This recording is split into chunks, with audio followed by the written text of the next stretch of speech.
स्वस्ति श्री स्वस्ति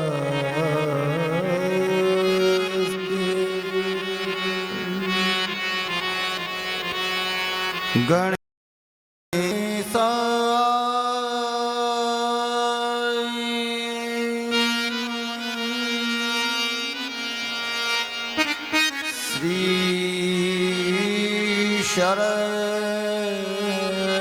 सरस्वती श्री राधा कृष्ण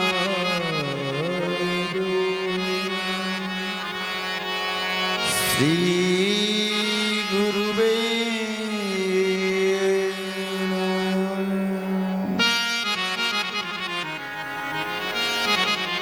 श्री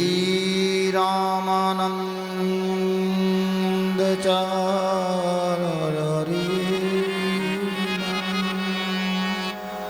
श्री राधारमण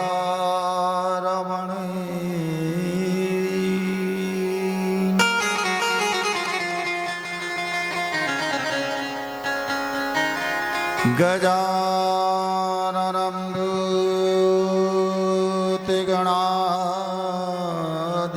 भूतगणाधिसेवितं कपितुजं फलचारवक्षणं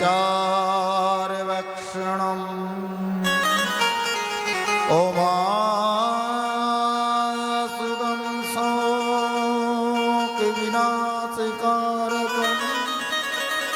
नमामि विघ्नेश्वराय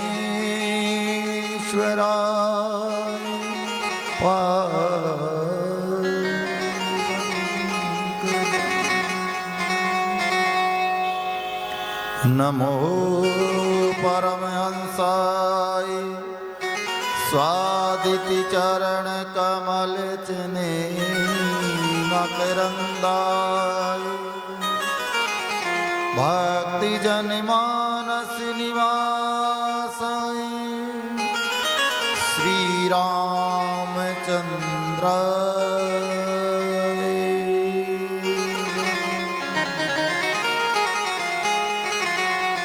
कृष्णाय वासुदेवाय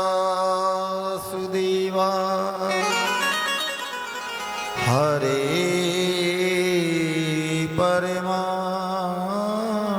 परमात्मने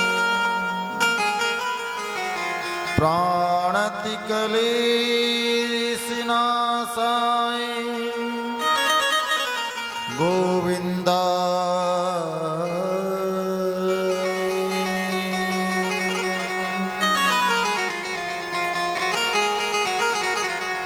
विघ्न हरन मंगले करो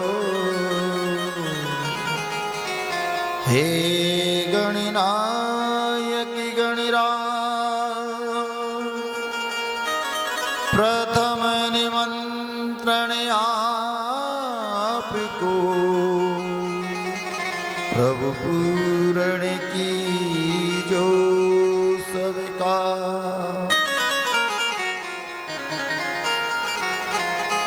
ही राम ही धर्म ही मान करम है राम ही राम की करता पूजा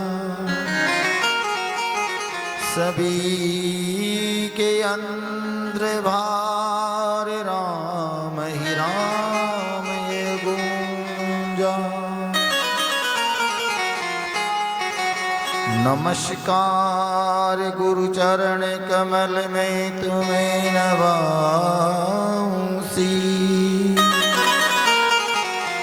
यो सेवक विनती करे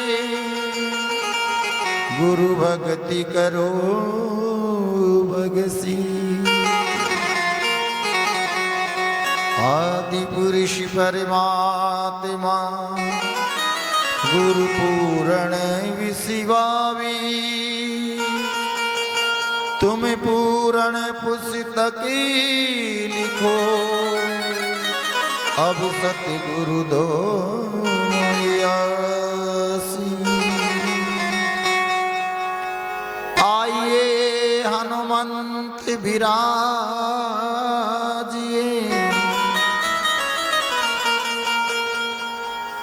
आइए हनुमंत विराजिए,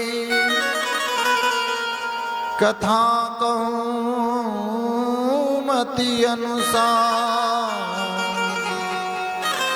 आगे आसन लीजिए, श्री पवन पुत्री हनुमान।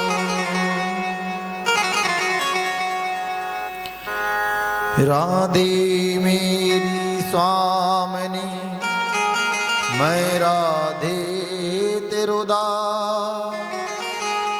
जन्म जन्म मोय दीजियो,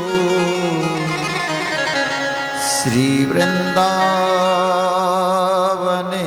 को वास। सब द्वारन को छोड़ के मैं आयो तेरे द्वार।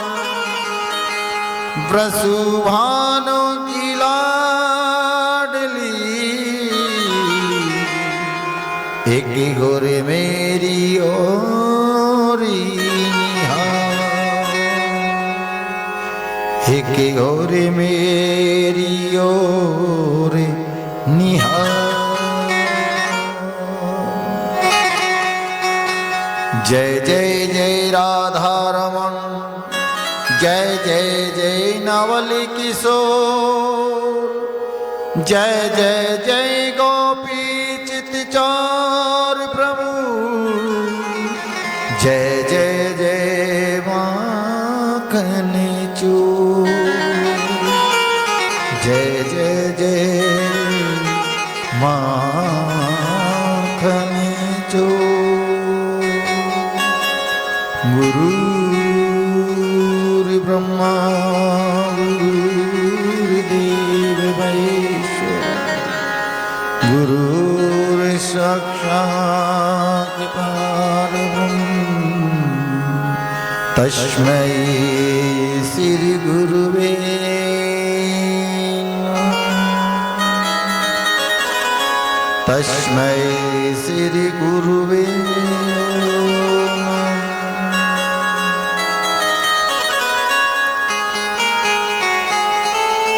परमादरणीय गुरु महाराज को प्रणाम करते हैं, संत समाज को प्रणाम करते हैं, विप्र समाज को प्रणाम करते हैं, ग्राम के धीरू जी महाराज, भूमित जी महाराज को प्रणाम करते हैं, स्थान देवता भोलेनाथ को प्रणाम करते हैं, राघवेंद्र सरकार को प्रणाम करते हैं, बांके बिहारी को प्रणाम करते हैं, जगत जननी माँ जगदम्बा को प्रणाम करते हैं, भारत के तीर्थों को प्रणाम करते हैं, हनुमत लाला को प्रणाम करते हैं, भारत के ऋषियों को प्रणाम करते हैं, वेद व्यास जी महाराज को प्रणाम करते हैं, सुखदेव जी महाराज को प्रणाम करते हैं, अपने पितृगणों को प्रणाम करते हैं, अपने इष्ट देव को प्रणाम करते हैं। माइक के माध्यम से जो भी भक्त आवाज सुने सभी को प्रणाम करते हैं। आई हुई हमारी माताएं बहनें भाइयों को सभी को हम प्रणाम करते हैं। मंच पे विराजमान सभी विप्रदेवों को प्रणाम करते हैं, संगीत कलाकार भाइयों को प्रणाम करते हैं। आइए गौ माता को प्रणाम करते हुए, तुलसी मैया को प्रणाम करते हुए, यमुना मैया गंगा मैया को प्रणाम करते हुए, किशोरी राधा को प्रणाम करते हुए, माँ सरस्वती को प्रणाम करते हुए, रिद्धि सिद्धि के दाता गणेश जी महाराज को प्रणाम करते हुए कथा में प्रवेश करते हैं। आज सप्तम दिवस की कथा प्रारंभ करने से पहले भगवान का 2 मिनट का कीर्तन करते हुए कथा को भाव के साथ आनंद के साथ में श्रवण करते हुए चलते हैं। किशोरी कुछ ऐसा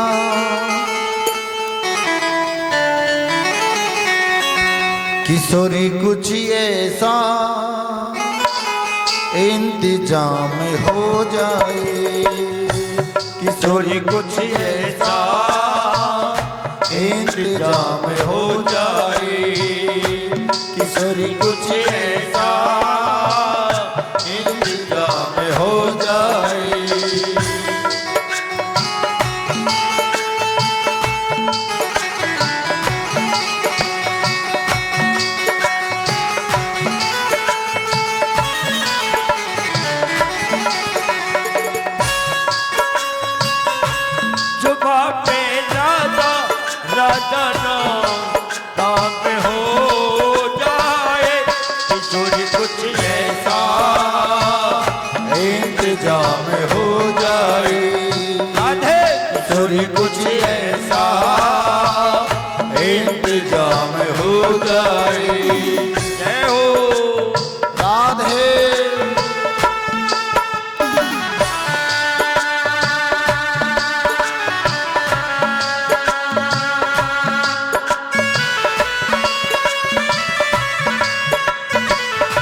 84 कोस में चार धाम निज धाम। ओ ब्रज 84 कोस में चार धाम निज धाम।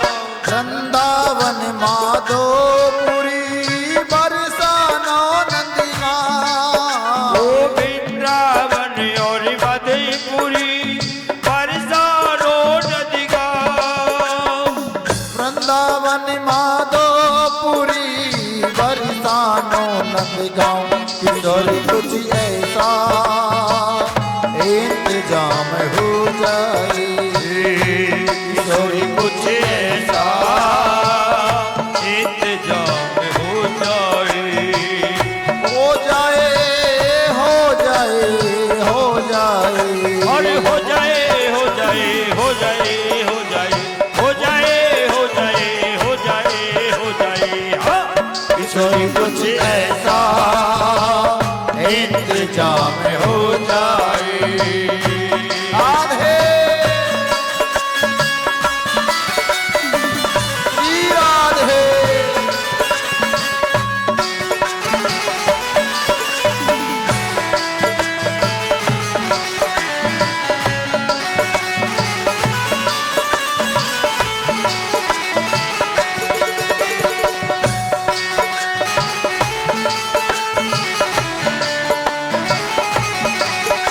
और वृंदावन सोवन नहीं नंदगांव शोभा। वो वृंदावन शोभनी नहीं नंदगांव शोभा। बंसी वट शोभती नहीं राम कृष्ण सोना। ओ बंशी बट शोभनी नहीं राम कृष्ण सोना। बंसी वट शोभती नहीं नंदगांव सुगांव। किशोर कुछ ऐसा इंतजाम हो जाए। हाँ किशोर कुछ ऐसा इंतजाम हो जाए। श्री राधे जय श्री राधे जय श्री राधे। ओ श्री राधे जय श्री राधे बोलो श्री राधे। ओ जुबा पे राधा राधा नाम हो जाए। किशोर कुछ ऐसा इंतजाम हो जाए। हरि बोल।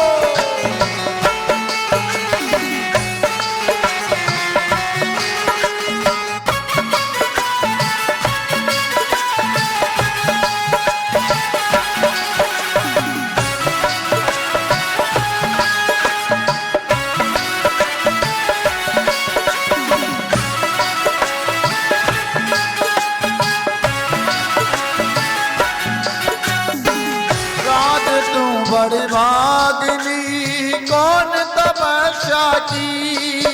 ओ राधे तू बड़ी भागिनी कौन तपस्या की।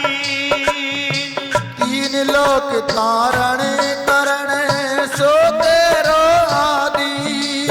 ओ तीन लोक तारण तरण सो तेरो आधि। राधे तू बड़े भागिनी कौन तपस्या की। ओ राधे तू बड़ी भागिनी कौन तपस्या की। तीन लोक तारण तरण सो तेरो आदि। किशोर कुछ ऐसा इंतजाम हो जाए। ओ किशोर कुछ ऐसा इंतजाम हो जाए। ओ श्री राधे श्री राधे राधे श्री राधे। श्री राधे श्री राधे। ओ श्री राधे श्री राधे श्री राधे श्री राधे। ओ श्री राधे श्री राधे। हाँ किशोर कुछ ऐसा इंतजाम हो जाए। किशोर कुछ ऐसा इंतजाम हो जाए। जय हो जय हो।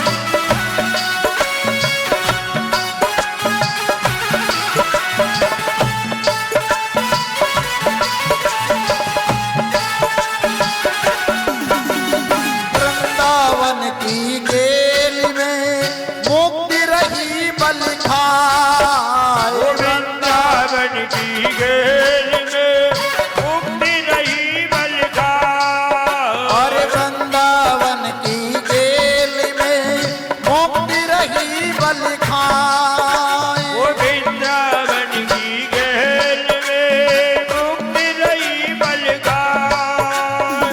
मुक्ति कहे गोपाल से मेरी मुक्ति बता। वो मुक्ति कहे गोपाल से मेरी मुक्ति बता। किशोर कुछ ऐसा इंतजाम हो जाए। किशोर कुछ ऐसा इंतजाम हो जाए। इंतजाम हो जाए, इंतजाम हो जाए। हाँ, किशोर कुछ ऐसा इंतजाम हो जाए। वो श्री राधे राधे राधे श्री राधे। श्री राधे श्री राधे श्री राधे जय श्री राधे।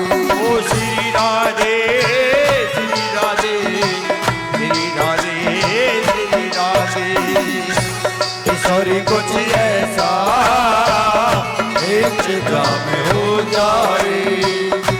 किशोर कुछ ऐसा इंतजाम हो जाए। अरे पड़ी रहो या जेल में साधु संत चले आए। पड़ी रहो या गैल में साधु संत सब जाए। अरे पड़ी रहो या जेल में साधु संत चले जाए। पड़ी रहो या गैल में साधु संत चले जाए। अरे उड़ी उड़ी रज मस्तकी लगे तेरी सहज मोक्ष हो जाए।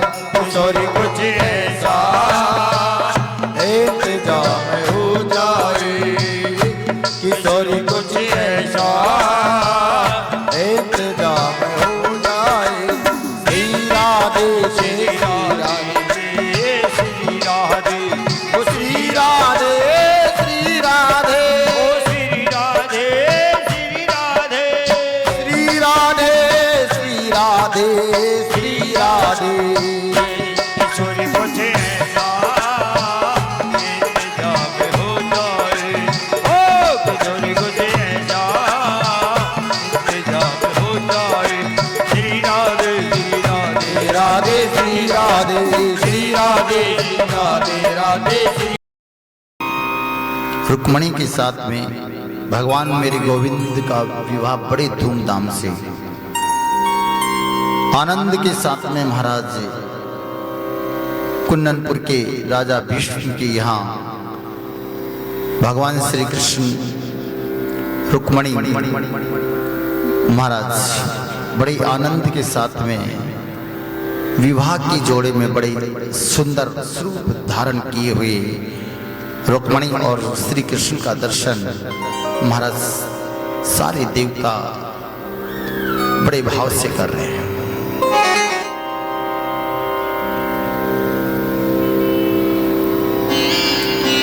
और सारी द्वारका के जितने भी महाराज नंद के दुलारे को महाराज बड़ी बधाई दे रहे हैं। जय जय जय श्री द्वारके नंद के दुलारे की। नंद के दुलारे यशोदा के प्राणी प्यारे। नंद के दुलारे यशोदा के प्राणों के प्यारे। महाराज विवाह में कुंडनपुर के वासियों को युगल छवि के दर्शन करके गदगद हो रहे हैं। और महाराज बड़ी धूमधाम से भगवान का विवाह हुआ। सांडल्य मुनि ने वेद मंत्रों का उच्चारण किया। सबके मन में बड़ा आनंद। और महाराज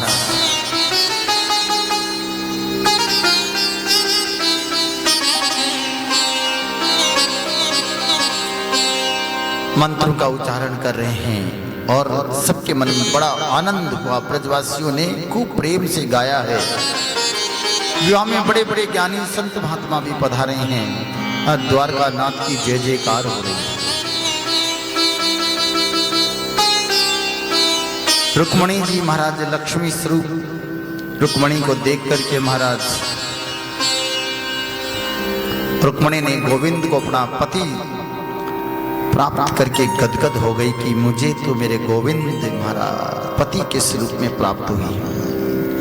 आचार्य सुखदेव जी महाराज ने महाराज श्री सुखदेव जी महाराज कहते हैं, परीक्षित एक बात बताऊं आपसे, एक बात कहूं, जो व्यक्ति ज्यादा बढ़ जाता है, जिस व्यक्ति का जो व्यक्ति जीवन में बहुत ज्यादा प्रगति प्राप्त कर लेता है ना परीक्षित, तो उसके शत्रु भी बहुत हो जाते हैं।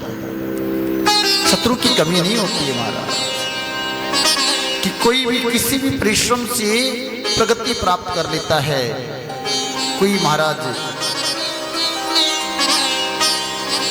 जितना ज्यादा ऊंचा उठेगा ना परीक्षित, उतने उसके शत्रु भी बहुत ज्यादा बढ़ जाएंगे। कि पहले तो ये छोटी सी नौकरी करता था, कच्चे मकानों में रहता था, आज तो ये बड़ी बड़ी गाड़ियों में घूम रहा है, बड़ी बड़ी फैक्ट्रियां लगी हुई है, बड़ा इसका महाराज वर्ष से बढ़ रहा है।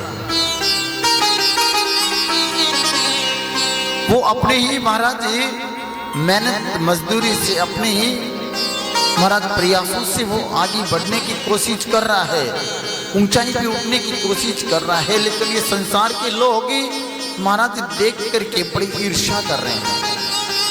और तो और महाराज, अगर किसी परिवार में अगर कोई व्यक्ति ऊंचे पद को प्राप्त कर लेता है, तो परिवार के लोग भी ईर्ष्या करने लग जाते हैं कि इतना बड़ा क्यों बन गया। पहले तो ये मांग करके खाता था, किसी से उधार लेकर के खाता था, आज इसकी प्रतिष्ठा बढ़ रही है, इसका सम्मान हो रहा है, आज इसको लोग पूछ रहे हैं महाराज। वो अपने ही महाराज व्यक्ति अपनी प्रगति से प्राप्त कर लेता है, लेकिन महाराज ईर्ष्या बड़ी हो जाती है, शत्रुता प्रारंभ हो जाती है। पहले 200 रुपए के किराए की फ्लैट में रहता था, आज महाराज ये बड़े बड़े मार्बल के बंगलों में रहता है। ये भी एक शत्रुता का कारण है। पहले 2000 रुपए महीने के कमाता था, आज करोड़ों का टर्न और करता है। ये भी एक शत्रुता का कारण है परीक्षित।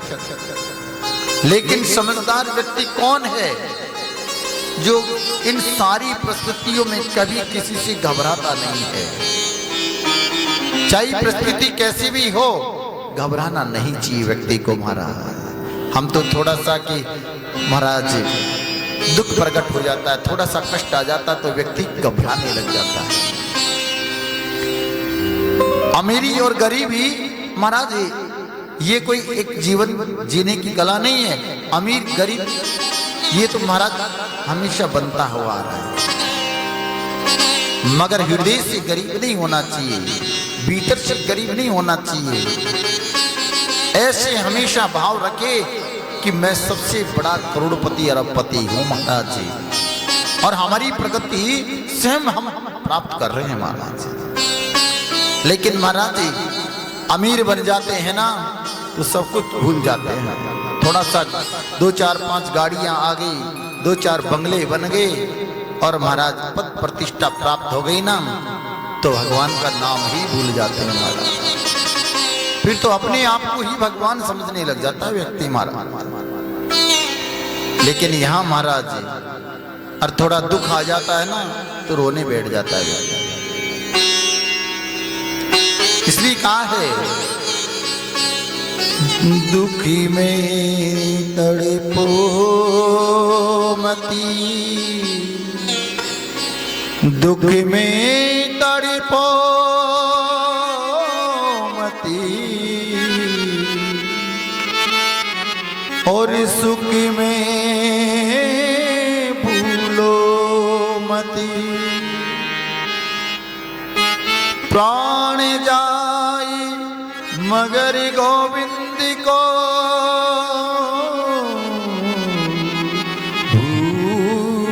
भूलो मती। मुरली वाले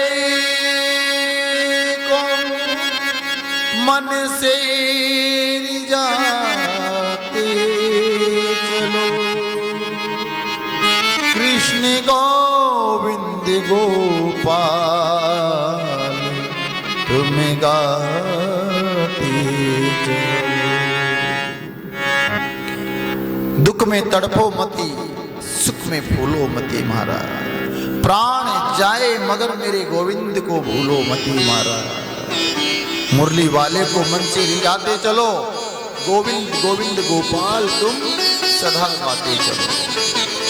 प्रत्येक परिस्थिति में एक रस रहने की आदत डालो कि हम गोविंद हमारे साथ में है।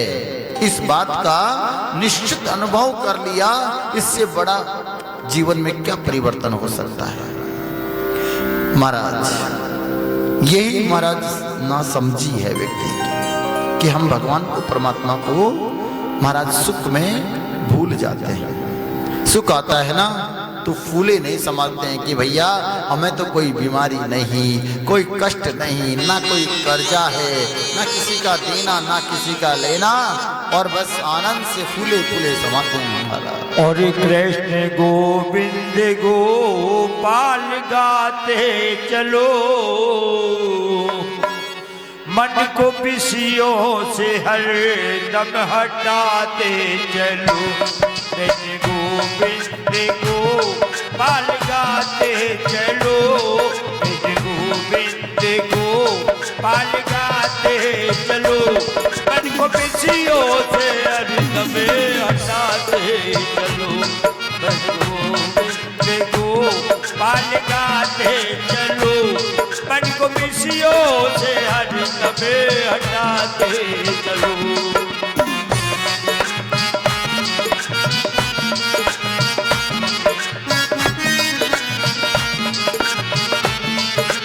राधे।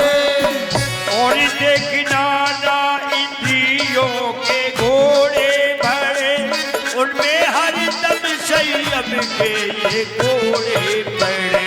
वो देखना ना इंद्रियों के घोड़े भरे, उनमें हर दम संयम के ये घोड़े पड़े।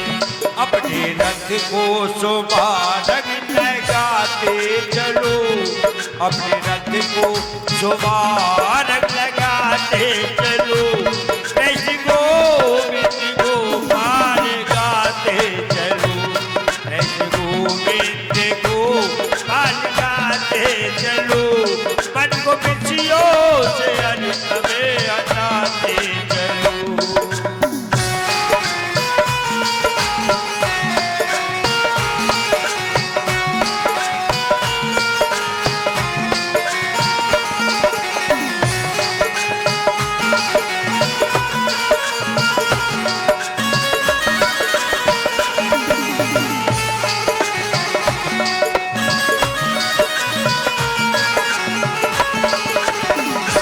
और काम करते चलो, नाम जपते चलो।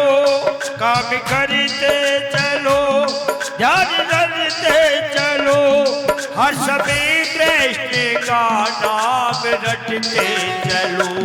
हर समय कृष्ण का नाम रटते चलो। काम करते चलो, नाम जपते चलो। हर समय कृष्ण का ध्यान धरते चलो। मांग की वासना को मिटाते चलो। काम की वासना को मिटाते चलो। कृष्ण गोविंद गोपाल गाते चलो। ओ कृष्ण गोविंद गोपाल गाते चलो।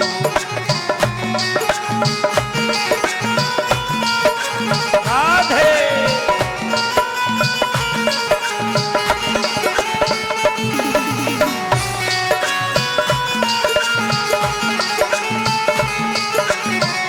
और दुख में तड़पो मती, सुख में भूलो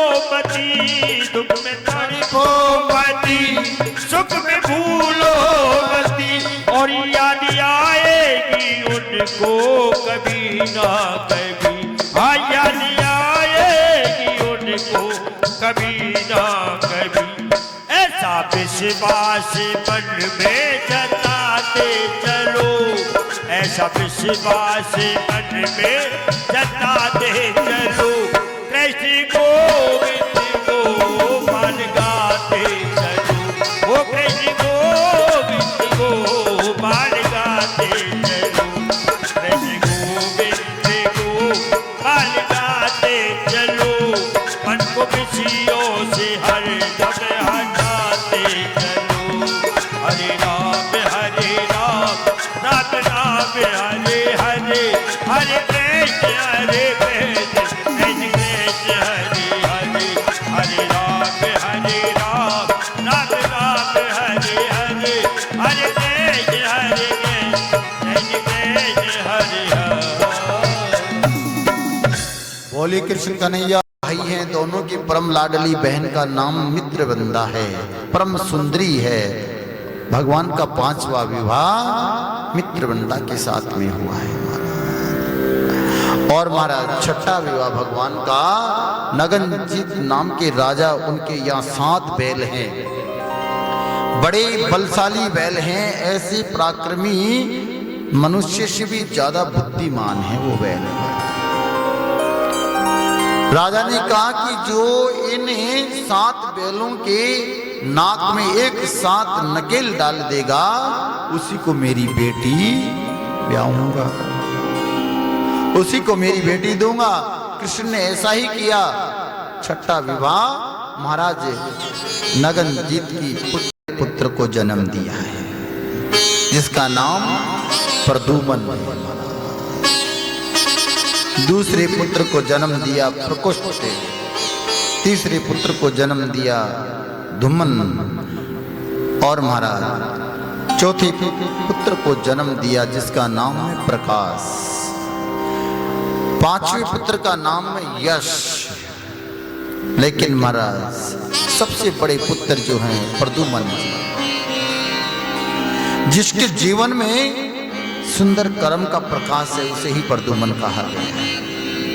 लेकिन श्री कृष्ण के महाराज शत्रु की कमी नहीं है। भगवान श्री कृष्ण के भी शत्रु बहुत है। भगवान श्री कृष्ण के शत्रु बहुत है। परीक्षित ने पूछ लिया गुरुदेव भगवान के भी कोई शत्रु होते हैं? सुखदेव जी कहने लगे कि संसार के लोग सोचे कि हमारे ही शत्रु है, अरे भगवान के भी बहुत से शत्रु है महाराज। एक सम्रासुर नाम का असुर मेरे गोविंद के यहाँ आया और महाराज प्रद्युम्न जी को चुरा करके लेकर के आकाश में जाकर के विमान से उस बालक को समुद्र में फेंक दिया।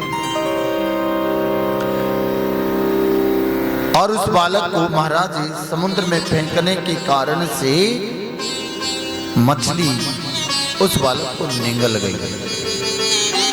मछुआरों ने उस मछली को पकड़ करके सम्रासुर के यहाँ भेज दिया महाराज। सम्रासुर के यहाँ भोजन बनाने का कार्य करती थी विद्यावती। महाराज विद्यावती सम्रासुर के यहाँ भोजन बनाने का कार्य करती थी। तो महाराज विद्यावती ने उनसे कहा कि तुम इस बच्चे का पालन पोषण करो।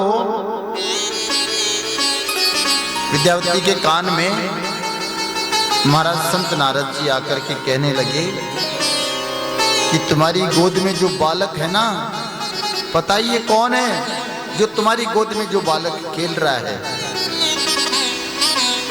वह तुम्हारा पति है। विद्यावती कहने लगी कि मेरा पति? बोले हाँ। नारद जी कहने लगे जब शिवती सिरोने उघा निर्घत काम भयो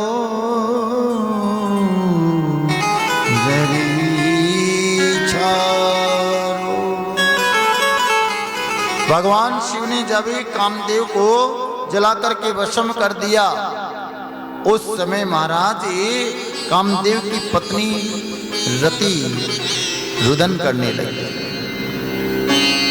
कि मेरा पति मारा गया। वृक्ष के ऊपर छुप करके महाराज भगवान की लीला को देख रहा था, लेकिन भगवान ने पहले ही महाराज संकेत कर दिया था भगवान भोलेनाथ ने, लेकिन वो कामदेव महाराज इस बात को समझ नहीं पाया और भगवान ने महाराज कामदेव का जला करके भस्म कर दिया। शिव ने महाराज तीसरा नेत्र खोला, जब कामदेव भस्म हो गए ना परीक्षित, तो कामदेव की पत्नी रति रोने लगी। भगवान शिव बोले कि देवी तुम रो मत।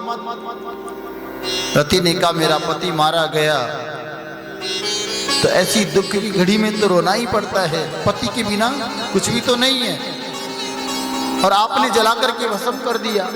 महाराज भगवान भोलेनाथ कहने लगे देवी तुम्हारा पति कामदेव मेरे द्वारा मारा गया, लेकिन द्वापर में भगवान श्री कृष्ण के पुत्र बन करके आएंगे सम्रासुर के यहाँ, तुम रसोई का कार्य तुम करोगी और वहां तुम्हारा पति तुम्हें मिल जाएगा।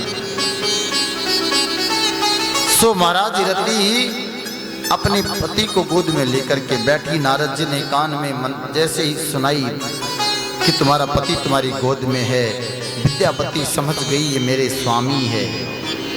महाराज प्रद्युम्न जी बड़े होकर के सम्रासुर का वध करके और पत्नी को लेकर के आए द्वारका। जब तक भगवान श्री द्वारकाधीश कन्हैया ने महाराज 16,108 विवाह कर लिए। भगवान मेरे गोविंद मेरे गोपाल के 16,108 विवाह हो गए। महाराज जी सुखदेव जी कहने लगे कि एक बात कहूं, भगवान के 16,108 विवाह होकर और महाराज जी एक साथ भगवान और पटरानियों के साथ में रह रहे हैं।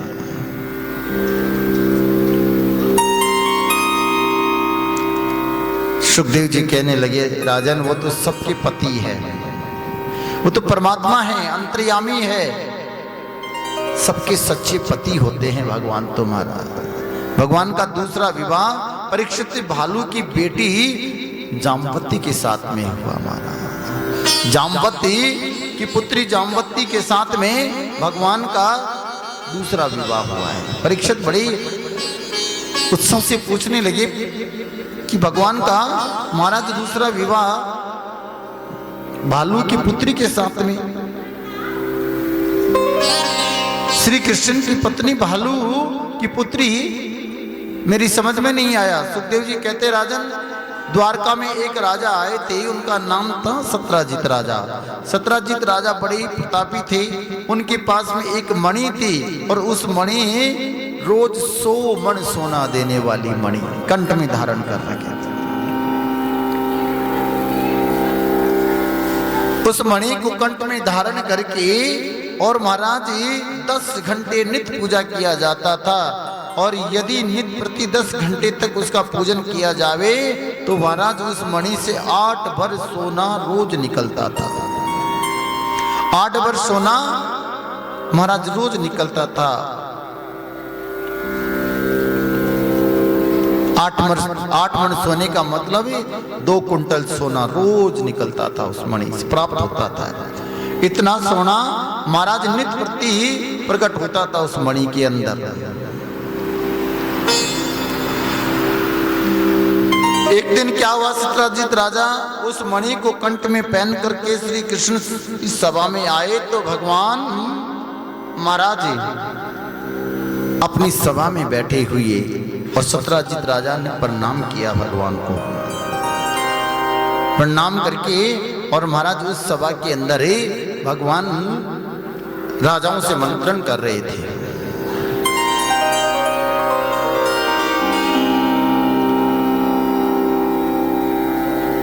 महाराज सत्राजित राजा के कंठ में मणि को देख करके भगवान कहने लगे कि राजन तुम्हारे कंठ में जो मणि है, इतनी बड़ी मणि, इतना सोना पहन करके तुम जा रहे हो, रोज इसको अपने कंठ में धारण करके रखते हो राजन। कहीं चोर डाकू कहीं अगर पीछे लग गए तो तुम्हारी ये मणि तो जाएगी और तुम्हारा भी नुकसान हो जाएगा। कितने लोग हो घर में? तो कहने लगे महाराज इतनी बड़ी मणि को पहन करके तुम्हें नहीं रहना चाहिए। परीक्षित देखिए, भगवान व्यक्ति के महाराज जीवन की रक्षा के लिए कई प्रकार के महाराज उपाय बताते हैं, लेकिन ये संसार के लोग फिर भी नहीं समझते। सत्राजित राजा के कंठ में जो मणि थी, उस मणि को भगवान अपने लिए नहीं मांग रहे हैं, जगत का कल्याण करने के लिए, प्रजा की सेवा करने के लिए। सत्राजित राजा से कहने लगे कि तुम परिवार में कितने लोग हो? तो सत्राजित बोले कि एक तो मैं हूं, एक मेरी वृद्धि पत्नी है और एक छोटा भाई प्रसेन है और एक मेरी इकलौती पुत्री है जिसका नाम सत्यभामा है। भगवान बोले इसका मतलब तुम घर में कुल मिलाकर 3.5 प्राणी हो। बस इतना सा छोटा सा परिवार है और इतने महाराज सोने की मणि धारण करके और कंठ में रखते हो। क्या करोगे इतने सोने को रख करके? यदि तुम चाहो तो ये मणि को हमारे खजाने में जमा करा दो, इससे प्रजा का सहयोग हो जाएगा। कृष्ण ने मणि अपने लिए नहीं मांगी, समाज के कल्याण के लिए मांग रहे हैं महाराज। गरीबों के हित के लिए मांग रहे हैं भगवान, लेकिन महाराज उनकी सहायता के लिए भगवान मणि मांग रहे थे। सत्राजित ने कहा क्षमा करें महाराज, ये मणि तो मैं आपको नहीं दे सकता। भगवान ने कहा भाई आपकी चीज है, आपकी मर्जी हो तो दो, नहीं तो नहीं दो महाराज। परीक्षित भगवान इतना प्रयास कर रहे हैं कि इस व्यक्ति का जीवन का उद्धार हो जाएगा अगर ये 100 मणि हमारे खजाने में जमा होगी तो प्रजा की सेवा होती रहेगी। आज उनके भाई प्रसेन ने मणि को पहन लिया और प्रसेन उस मणि को पहन करके जंगल के अंदर महाराज शिकार खेलने के लिए गया। शिकार खेलने के लिए गया तो किसी महाराज एक ऐसा हंस सिंह ने महाराज प्रसेन को मार करके मणि को छुड़ा लिया।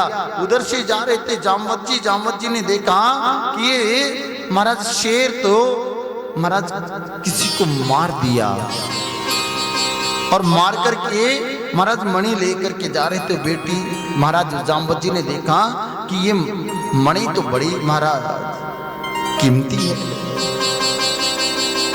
उस मणि को लेकर के और जामवत जी महाराज अपनी बेटी को खिलौना समझ करके खेलने के लिए ला करके दे दी।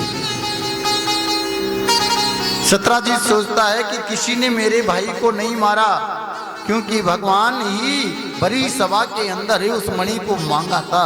शायद भगवान ने ही मेरे भाई प्रसेन को मार दिया है। मैंने कल बड़ी सभा में उनको मना कर दिया था, इसलिए महाराज मेरे भाई को और कोई मारने वाला नहीं है। ये तो भगवान श्री कृष्ण ने ही मेरे भाई को मारा है। परीक्षित आज भगवान को इतना बड़ा कलंक लग गए मेरे गोविंद को। भगवान आज ही रात्रि भर भगवान को नींद नहीं आ रही, इतना बड़ा कलंक भगवान के ऊपर लग गया। ये दुनिया के लोग महाराज ये सोचो कि हमें ही इतना पीड़ित करते हैं दुनिया के लोग, तो भगवान को भी नहीं बख्शते हैं महाराज। अगर काजल से भी कोई कारी है ना कोई चीज तो महाराज का कलंक है। परमात्मा कभी किसी को कलंकित नहीं होने देते हैं। ये प्रयास हमेशा करो कि हम कभी ऐसा कलंकित नहीं बने महाराज। भगवान ने गर्गाचार्य से पूछा, गुरुजी मैं तो जानता भी नहीं हूँ प्रसेन को और मैंने कभी देखा नहीं, और महाराज ये कह रहा है कि मैंने भगवान श्री कृष्ण बड़े उदास हो गए महाराज। सत्राजित राजा कहता है कि प्रसेन को मारने वाला और कोई नहीं, मुझे आवाज आई है कि मैंने ही प्रसेन को मारा है। ऐसा क्या हुआ महाराज जो मेरे पे इतना बड़ा कलंक लग गया? मेरी जन्म कुंडली जरा देखिए तो सही। देखिए भगवान भी कह रहे हैं गर्गाचार्य को कि मेरी जन्म कुंडली को देखो कि मुझ पे इतना बड़ा कलंक कैसे लग गया। गर्गाचार्य जी बोले कन्हैया तुमने कोई चौथ का चंद्रमा देख लिया, भादवे की चौथ का चंद्रमा तुमने देख लिया है, इसलिए तुम्हारे कलंक लग गया है। भगवान 10-5 लोगों को लेकर के जंगल में गए और जहां प्रसेन मरे पड़े थे महाराज, जहां प्रसेन मरे पड़े थे वहीं पर महाराज सिंह के पैरों के चिन्ह देख करके सोचा कि प्रसेन को तो किसी सिंह ने मार दिया। और वहीं पे रीछ के चरण चिन्हों को देख करके और मन में विचार आया कि यहाँ एक व्यक्ति और भी कोई आया है महाराज। भगवान ने महाराज उस गुफा तक पहुंचे और जैसे गुफा में प्रवेश किया, अंदर जाने लगे तो जामवत जी बैठे हुए हैं। जामवत जी ने कहा कौन है, कहां से आए हो? जामवत जी श्री कृष्ण को मारने के लिए दौड़ पड़े। दोनों में महाराज परीक्षित इतना भयंकर युद्ध छिड़ गया। महाराज युद्ध करते करते जामवत जी की नस नस ढीली हो गई महाराज। देखिए भगवान को कितना परिश्रम करना पड़ रहा है, भगवान के ऊपर ही इतना बड़ा कलंक लगा, भगवान को इतना बड़ा परिश्रम करना पड़ रहा है महाराज। श्री जामवत जी बोले कि महाराज जी आज तक मैं कभी किसी से परास्त नहीं हुआ और ये ऐसे कौन सा बलवान व्यक्ति है जो मुझसे मुकाबला करने वाला है, भगवान से युद्ध कर रहे हैं। भगवान ने जामवत की नस नस ढीली कर दी महाराज। जामवत जी हाथ जोड़ करके बोले पहले आपका परिचय दीजिए, आप कौन हो? भगवान ने महाराज राम जी का दर्शन कराया और जामवत जी चरणों में गिर गए। प्रभु प्रभु मैं समझ गया कि आप तो मेरे रघुवर हैं, आज आप तो मेरे गोपाल हैं, लेकिन आप कृष्ण रूप में पधारे हो प्रभु। महाराज जामवत जी चरणों में गिर के दंडोत प्रणाम करने लगे। परीक्षित ने पूछ लिया कि भक्त और भगवान का युद्ध नहीं होता है, भक्ति और भगवान का तो प्रेम होता है। लेकिन जामवत जी जब रावण को मार करके भगवान राम जी आए ना, तो जामवत जी कहने लगे प्रभु एक बात बताऊं, आपकी सेना में बड़े बड़े वीर हैं, बड़े बड़े बलवान हैं, लेकिन मेरे से मुकाबला करने वाला कोई व्यक्ति नहीं मिला। मेरी इच्छा है कि आपके और मेरे भी दोनों के दो दो हाथ हो जाए तो बड़ी कृपा हो। भगवान ने कहा जामवत जी भक्त और भगवान का युद्ध नहीं प्रेम होता है, लेकिन अगर तुम्हारी ये इच्छा है तो हम द्वापर में तुम्हारी ये इच्छा भी पूरी कर देंगे। महाराज जामवत जी बोले बस बस बस महाराज मैं समझ गया, आप तो मेरे गोपाल हो, आप तो मेरे राम जी हो। भगवान श्री रघुवंद्री सामने खड़े हैं और जामवत जी ने चरणों में प्रणाम किया है। महाराज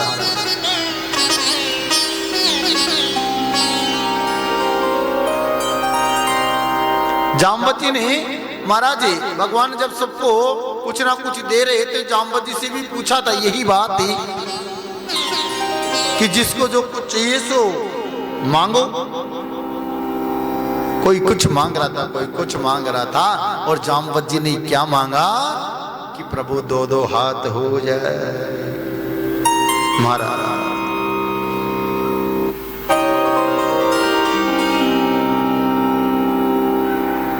आज भगवान जामवत जी बोले प्रभु आपका आगमन कैसे हुआ?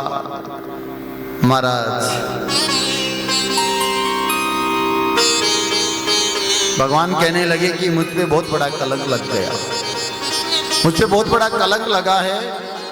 ये जो मणि है ना, इस मणि के कारण से मैं इतना बड़ा कलंक लेकर के घूम रहा हूं। जामवत जी बोले प्रभु इस मणि के कारण से आप इतने कलंकी हो गए, दुनिया के लोगों ने आपको इतना बड़ा कलंकी कर दिया।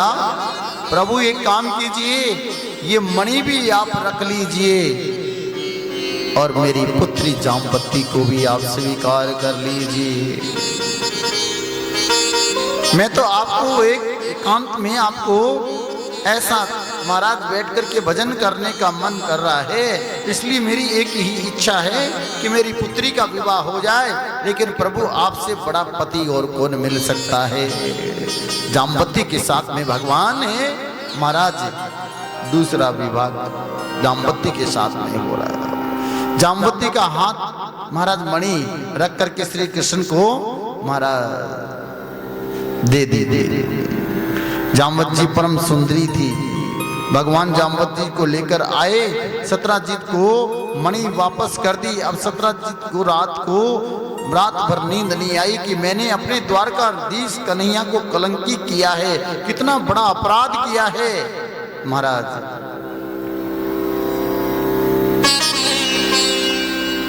कितना बड़ा अपराध किया है मैंने।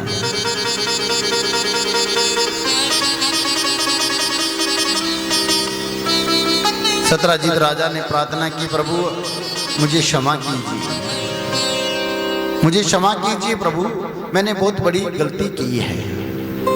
आप मेरी बेटी को भी स्वीकार कर लीजिए और ये मणि भी आप रख लीजिए। भगवान का तीसरा विवाह सत्यभामा के साथ में हुआ है महाराज। आज भगवान है पांडवों के यहाँ घूमने के लिए जा रहे हैं महाराज। पीछे से अक्रूर जी आए। अक्रूर जी ने आकर के महाराज ऐसे बहुत कष्ट हुआ देवी कि मेरे ससुर जी मारे गए। अब महाराज और मैं मारने वाले को सत्यभामा बिल्कुल भी नहीं छोड़ूंगा। सुखदेव जी कहते हैं इतनी जोर से रोए, इतनी जोर से रोए मेरे गोविंद। राजा ने पूछा भगवान क्यों रोए? भगवान क्यों रोए? क्योंकि इसलिए रोए कि भगवान के ससुर जो सत्यभामा के पिता थे ना सत्यजीत राजा, इसलिए भगवान रोए।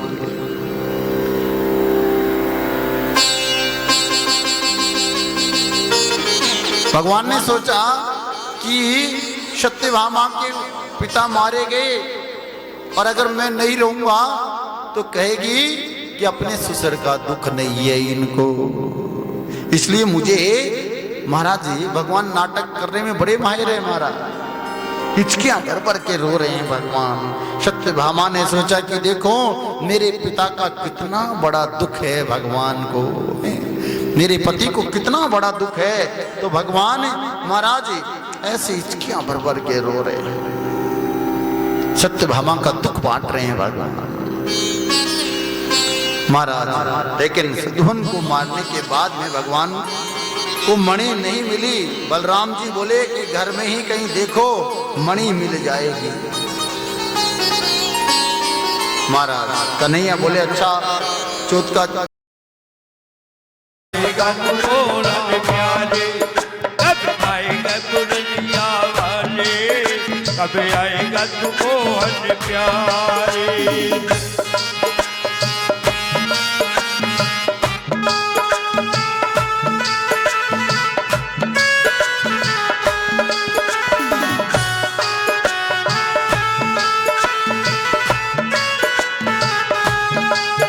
अरे बहुत दूर है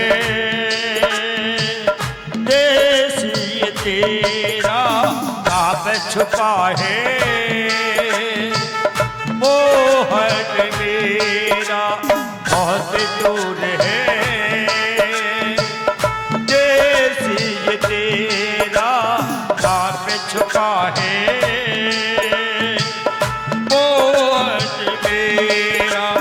तड़प तड़प पे तरस तरस के पर जाओ उसके बारे। कब आएगा गुरलिया वाले, कब आएगा तू मोहन प्यारे।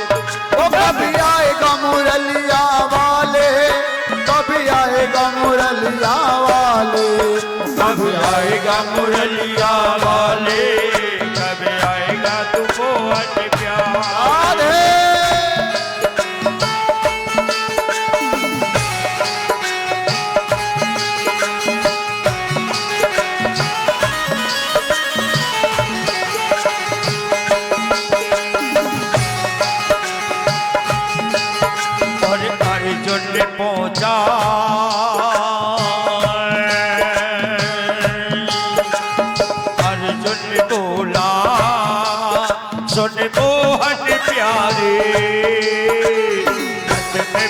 भागे तुमने को पधारे।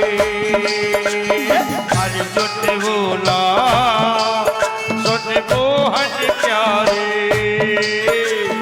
रथ में बिठा के यो बचन चारे। जब ना बैठे बैठे तुमको ऐसे नीर बहाए, कब आएगा मुरलिया वाले, कब आएगा मुरलिया वाले, कब आएगा मुरलिया वाले, कब आएगा मुरलिया वाले। हो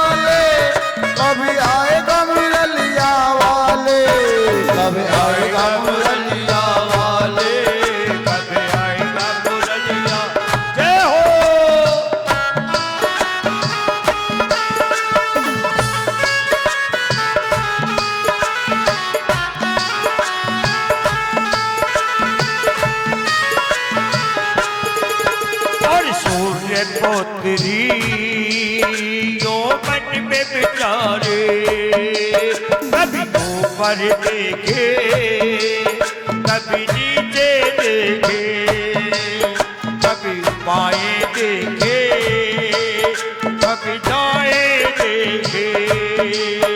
और सूर्य पोतरी यो मन में विचारे, कभी ऊपर देखे कभी नीचे देखे।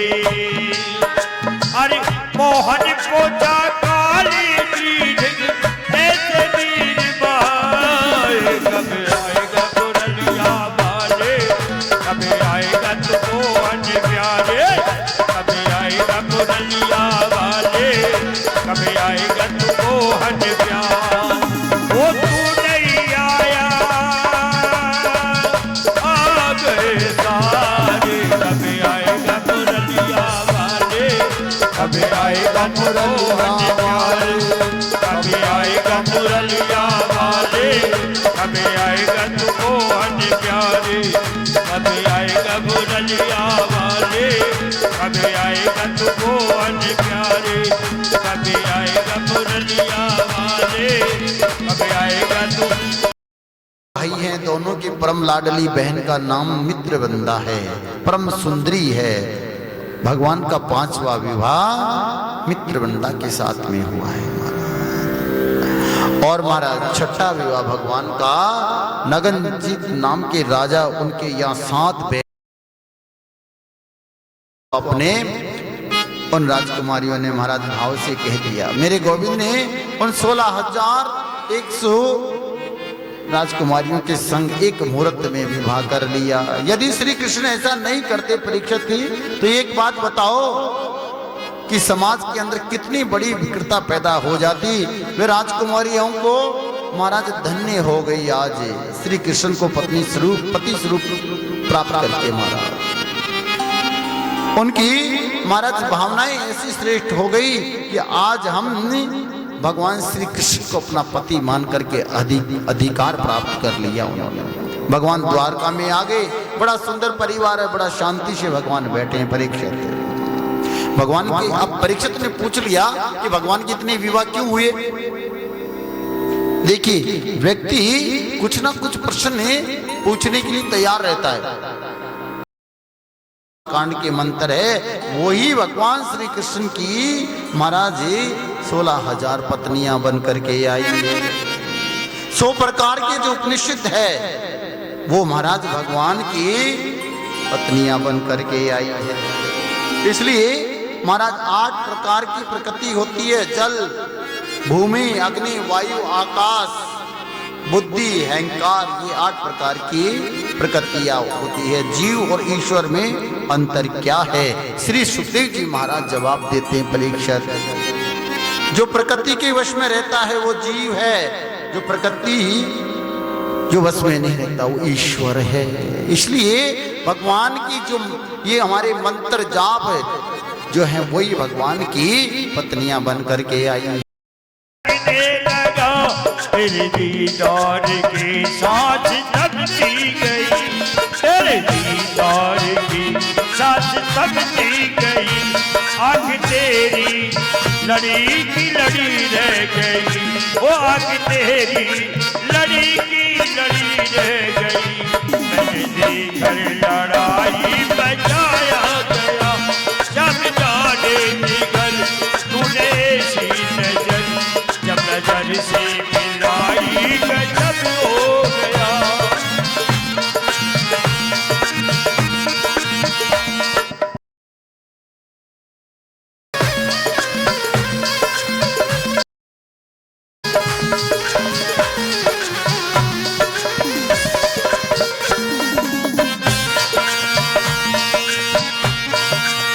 ओ मेरी किस्मत के तारे चमकने लगे, मेरी किस्मत के तारे चमकने लगे, चमकने लगे।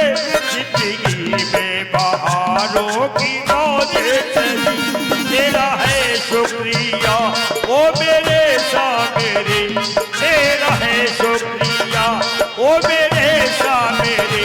मैंने गर्दन झुकाई गजब हो गया, जब जाने निकल तूने मेरी नजर, जब नजर से मिलाई गजब हो गया।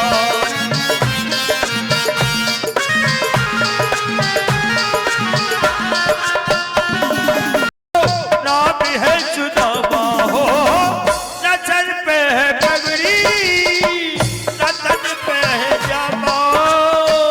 बता दो कन्हैया को नाम है सुदामा, बता दो कन्हैया को नाम है सुदामा।